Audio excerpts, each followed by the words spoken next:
Hello, Felix from Nintendo Life here.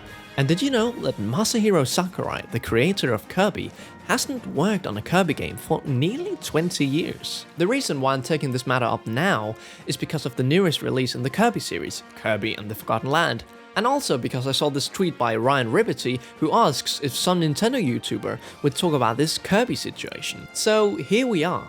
There's just so many people who wrongfully give Sakurai and even Nintendo full credit for these newer Kirby games. But to understand this whole situation better, why don't we take a look back? Because it's actually a really interesting story. This is HAL Labs, and they are the ones who have created Kirby games ever since the first one. The year is 1992, and this fella, Masahiro Sakurai, who I talked about earlier, had just created his first game, Kirby's Dream Land. And he was only 19, by the way. You may also know Sakurai from this little game called Super Smash Bros. Ultimate, but that's a tale for another time. We are here today to talk about Kirby. Kirby was actually only a placeholder for when they made the real protagonist to the game, but they ended up going with Kirby because he's just so adorable. I mean, just look at him.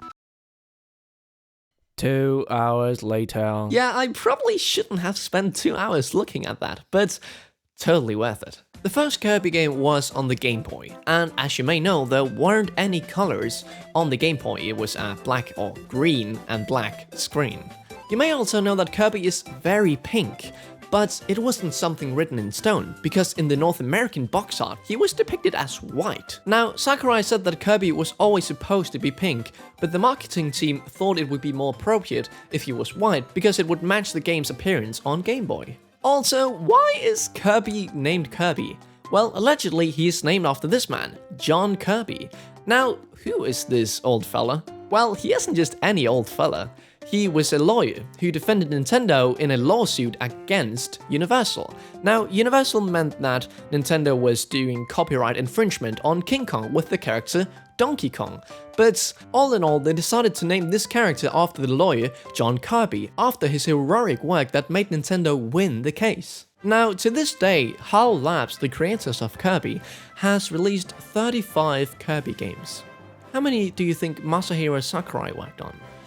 Lower? Even lower? Now, the total amount is actually only 6 games. Masahiro Sakurai hasn't even worked at HAL Labs, the ones who've developed Kirby, ever since 2003. That's almost 20 years.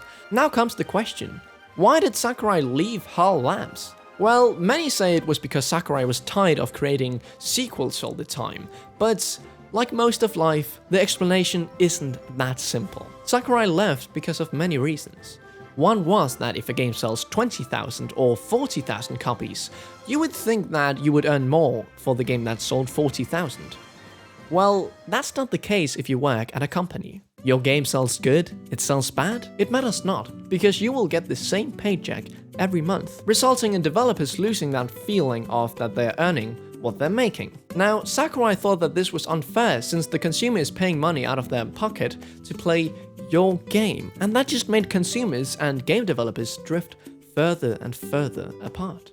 Sakurai also thought it was weird that the people who were most in touch with the consumer was people in sales or in stores and not game developers. It did so that developers stopped taking risks, because if the developers didn't know what the audience wanted, they'll just keep creating the same games over and over again, or at least games that are very similar. Sakurai was just tired of the way the gaming industry was, and by going freelance, he could be much more free, work with the people he wants, and minimize the disconnect between developers and gamers. So that's exactly what he did. He left HAL Labs back in 2003, and in 2005 he went on with his wife Michiko Sakurai to create Sora Ltd.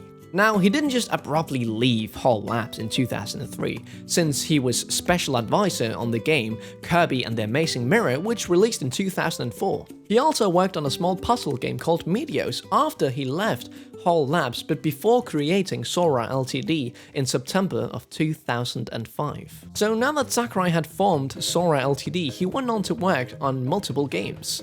One was the third entry in the Kid Icarus series called Kid Icarus Uprising for the 3DS, and multiple Super Smash Bros. Games, where you probably know him from. And while Sakurai went on to create games on his own with Sora Ltd., HAL Labs continued to make games as well. Not just Kirby games, but also games like Box Boy and Part-Time UFO, which both have that Kirby feel, but still are very original and fun to play. Another misconception is that Nintendo are making these Kirby games, and while yes, they are publishers, the developers are, and always has been, HAL Labs. Now, Nintendo has actually helped developing some of the Kirby games, but the last one was in 2001, Kirby Tilt and Tumble. That's over 20 years ago. HAL Labs has also gotten help from other places, smaller Japanese game studios like Flagship, Dimps, and Goodfeel, but it's always HAL Labs that either fully or co-develop these Kirby games, which says a lot.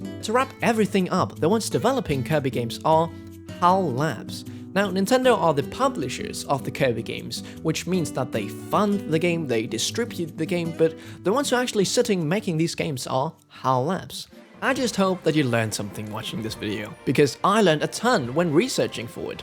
I didn't know that Nintendo or Sakurai hadn't developed a Kirby game for nearly 20 years. I didn't know that Sakurai only worked on 6 Kirby games, and I for certainly didn't know that Kid Icarus Uprising was the 3rd game in the Kid Icarus series. Now, I always knew there was at least 2 Kid Icarus games.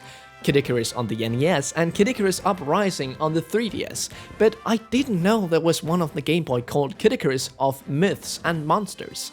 What I'm trying to say is that I just learned a lot making this video, and I hope you learned something watching it. And thanks again to Twitter user Ryan Ripperty for bringing this whole Kirby situation to my attention.